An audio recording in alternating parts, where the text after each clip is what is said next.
cho cái TV phim tu giống sốc tên bài viết tên gia đình đi ngoài cái program mà hiện đi music video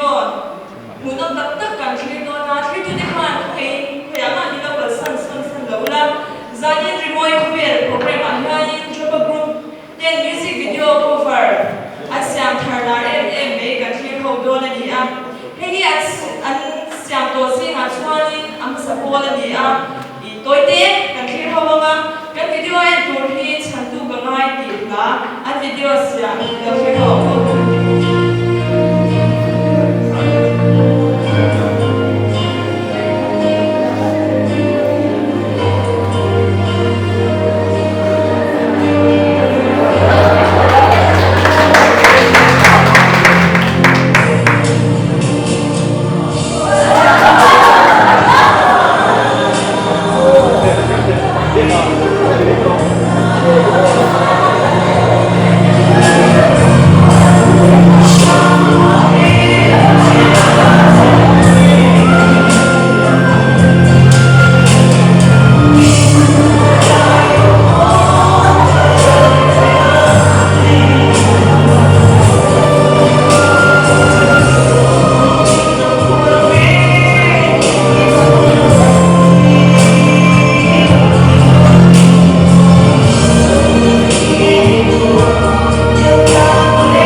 video anh xem thở là em biết cái chuyện hậu để tôi na acting em khá video khá rồi xem thì khá bị hậu bốc hành đến đâu một sao tổ cần riêng à tổ bà iswa thì làm music video cover anh xem thở thì đầu chuyện hậu để phát động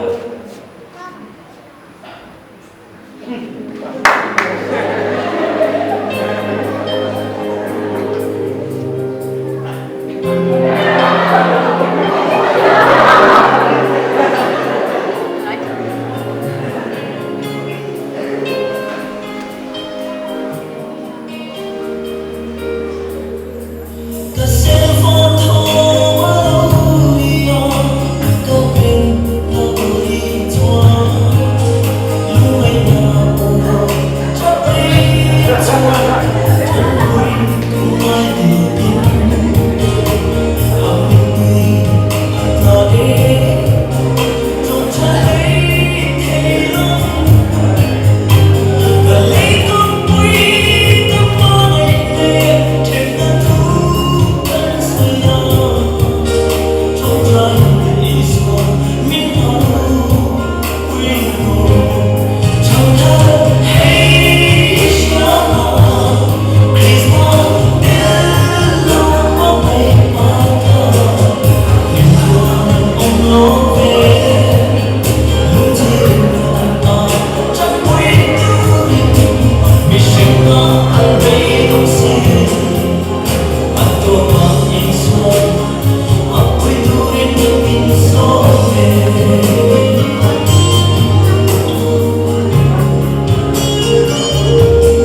khanin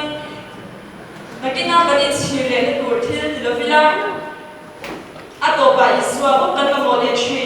chuwa chuan ka thanlai le ka theilai hianin iswa lami panamu jopati ki thil tu zong zong te ni sabai chuwa lom thu kan soya mang cha ve pule